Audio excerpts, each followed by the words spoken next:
Alright guys, this is Miss Nyman. This is actually Unit 6.2. For some reason I keep writing Unit 5. But this is Unit 6.2, Electrochemical Cells. This is actually all about batteries. So voltaic cells are also called batteries. And all this is it is a chemical battery that uses reactions to create electricity.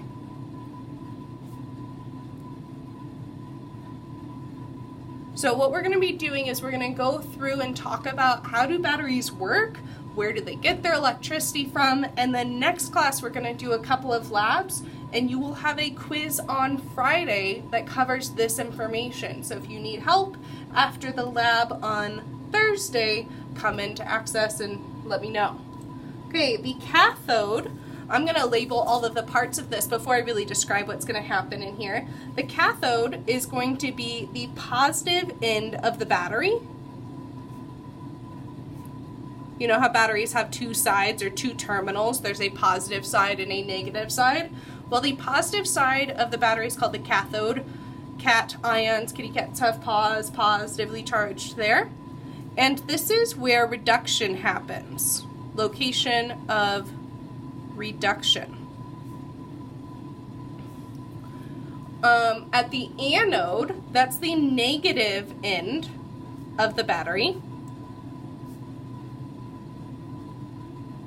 And that's where oxidation happens. So a battery is really just a system of redox of one thing gaining electrons and one thing losing electrons happening at two terminals or two electrodes. So this is the location of oxidation. To avoid having to memorize this, or as a way to help you memorize this, a lot of people remember red cat and an ox, like the animal. An ox, red cat. Reduction happens at the cathode. At the anode, we have oxidation.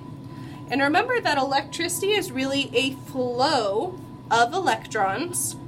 And in this case, we've got a flow of electrons, and this flow happens because of a difference in charges. Due to difference in charges. Remember, electrons are negatively charged. So if the battery has a positive end and a negative end, the electrons are going to be repelled by the negative end. They're going to leave the negative end and they're going to be attracted to the positive side. So it's this negative and positive charge that causes this flow of electrons to happen. We're going to get back to this salt bridge thing a little bit later. So here is a battery.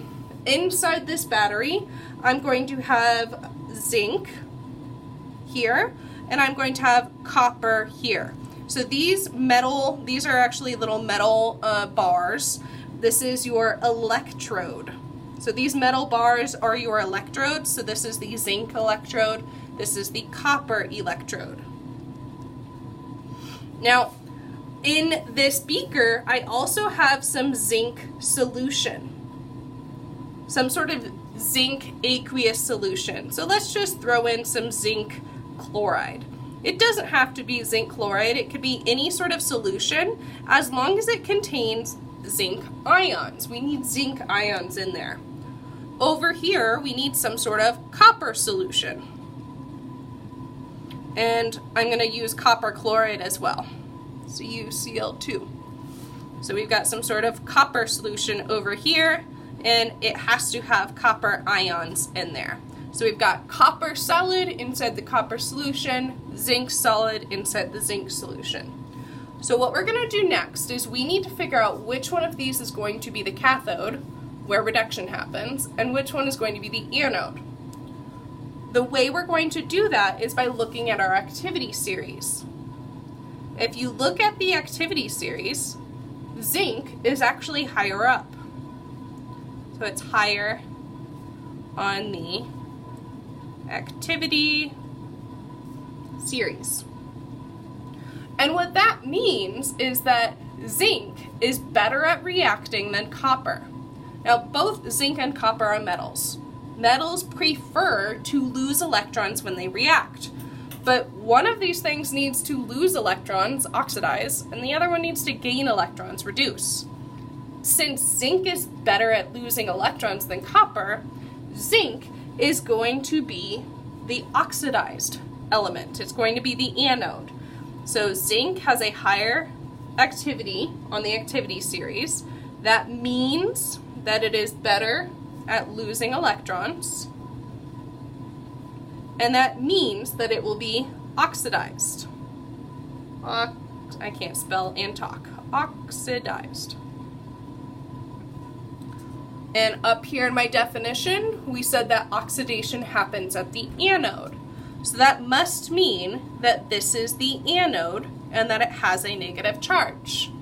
That must mean that this guy over here is the cathode and it has a positive charge, just based on the definitions of what these things are. So now I have my basic battery here with the zinc and the zinc ions, the copper and the copper ions. This thing connecting, that is our wire. And on the wire, we have attached something called a voltmeter.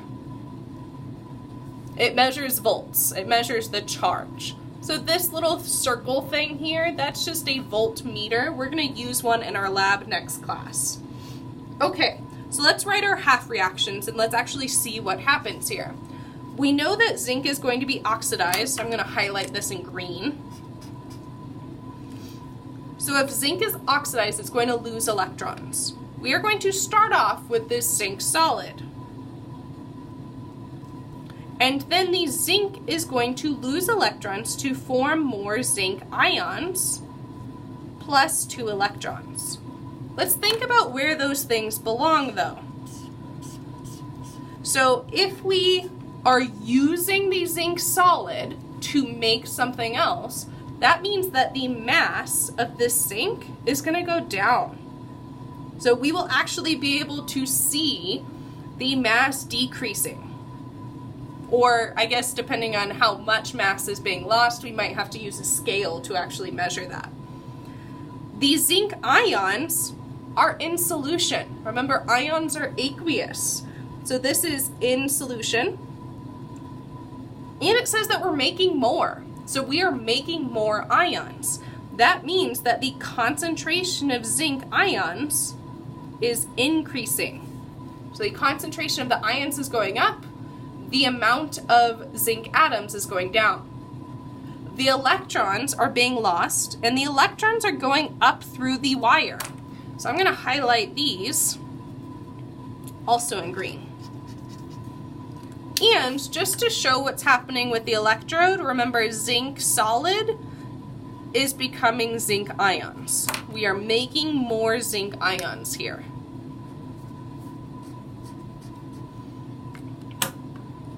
So we're going to lose mass of the electrode. We're going to make more ions, and the electrons are flowing through the wire.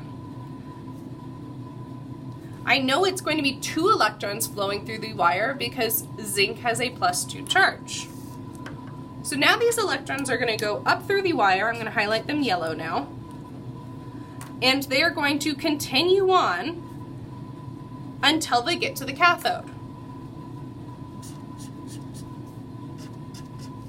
Once they get to the cathode, they're going to need to be picked up by the copper.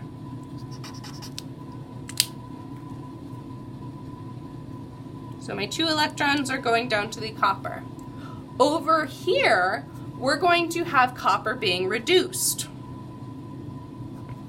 So what's really happening is these ions from the copper chloride solution, they're going to be adding or gaining those 2 electrons. So these ions here are gaining the electrons that were given up by the zinc. So that means we're going to form copper solid. So we're getting copper ions, making more copper solid. And all I have to do is look at my half reaction here. We are having more copper solid So we should see an increase in mass for the copper, and we are using the copper ions. Those are going down. So the concentration of the copper ions will go down. Remember, copper solution is kind of blue. So this solution will start out really, really blue, but then it will become less blue and less blue over time as the ions get used up. And we'll make more and more of this copper solid as that mass increases. So now we have oxidation, electrons leaving the anode, going to the cathode, and being picked up over here. The last part of this is that salt bridge. This guy is our salt bridge. And let's have our salt bridge, I'm going to do him in red. Our salt bridge is going to be made up of NaCl, just straight up sodium chloride. So the purpose of the salt bridge is to allow ions to flow between the cathode and anode. And the purpose of that is to balance the charges. So let's think about why that is. Over here, we have made more positive things. But in order for this electricity to keep flowing and to keep flowing, we need to make sure that we don't end up with too many positives over here and too many negatives over here. If that happens, electrons aren't going to continue flowing. So we need to balance out these charges. So the goal of the salt bridge is to make the positives equal the negatives inside the beaker. So if I have more zinc ions that are positive, I need some of these anions to balance that out. So we're going to have chlorine from the salt bridge come in and balance out the charge of zinc. So that means that the anions go to the anode. Anode, anions. Over here, we are losing these ions. The positive stuff is going away. So I need to replace those with more positives, more sodiums. So sodiums from the salt bridge are going to flow over here. So the cations go to the cathode. Okay, this seems like a ton of information, and I know it kind of is, but we are going to practice this over and over. You have 4 practice problems. You are going to do the practice problems and check the answer key to make sure that you are on the right track. I will not be collecting this, but when you are done, you need to pick up the packet that says batteries, and you are going to practice this. It is not homework. We will finish it next class.